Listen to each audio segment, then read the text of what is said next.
लोक काय करतात बघा. मला एक मुलगा भेटला 22 वर्षाचा, जो की आता कॉल सेंटरमध्ये 25,000च्या नोकरीवरती काम करतो आहे. आणि त्याने असं सांगितलं की मी पहिला ट्रेडिंग करत होतो, नॉर्मल इक्विटीमध्ये ट्रेडिंग करत होतो. आणि महिन्याला मी 7 ते 8% कमवत होतो.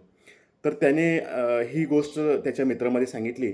आणि सांगितली की मी 7-8% कमवतो आहे. मग त्याच्या मित्रांनी त्याला विचारणा केली की मलासुद्धा आमचेसुद्धा पैसे घेऊन तू इन्व्हेस्ट कर.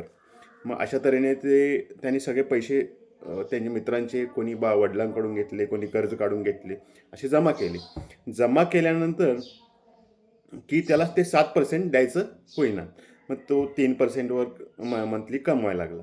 मग त्याला असेच एका मित्राने सांगितलं की बाबा तू ऑप्शनमध्ये ये आणि तुला 7 ते 8% सहज मिळू शकतील.